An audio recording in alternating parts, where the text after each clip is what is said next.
Nós estamos aqui em Brahaccia, mirando com um summer camp para um lugar, caminho com mais de 20 adultos maiores a participar, adultos maiores com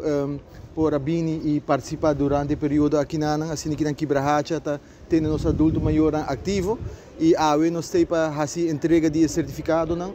para todos participantes não que participar e me quero de forma aqui que Brahaccia está seguir tendo nosso adulto na maior ativo durante o período aqui na de zomer e me espero que mais e mais adultos maiores por seguir participar também e assim aqui na nós também que nós ainda seguir seguir tendo ativo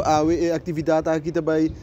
culminar com um lunch então também sair aqui rato para lunch o caminho e me quero assim aqui também nós está combater a soledade que o hobby adulto maior está querendo não só na casa e de forma aqui na nanta interactar com mais outra pessoa e assim que não tem ativo e mais que outra coisa lá gananta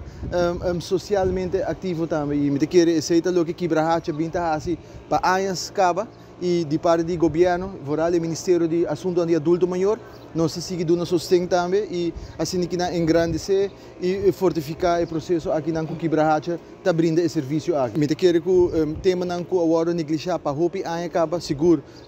agora nós estamos de mobilidade esse aqui está tema cardinal e dentro de pouco nós vamos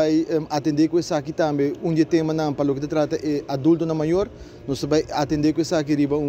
fórum nacional para assim que não junto nós podemos chegar na melhor colaboração concreto quanto vai atender com a acessibilidade de nosso adulto na maior para assim que não podemos chegar na mais organização que não por sentir mais ativo e mais que outra coisa sentir mais apreciado em nossa comunidade. Esse aqui é tema cardinal, nós começamos a fazer algum cambio acaba, está queda obstáculo de transporte e esse aqui nós também atender com ele sim. Sim, me quero que aqui não acaba bastante sair diariamente fora de Brahaccia para assim que não busca adulto maior full round de nossa isla e nós constantemente em comunicação com Brahaccia para com nós prosseguir ajuda para assim que não mais adulto maior por guardo buscar full round em nossa isla e me quero não somente que Brahaccia, mas também Arubus também por participar em grandemente para assim que não ajuda nos combater a falta de mobilidade que está existindo no momento aqui na nossa comunidade.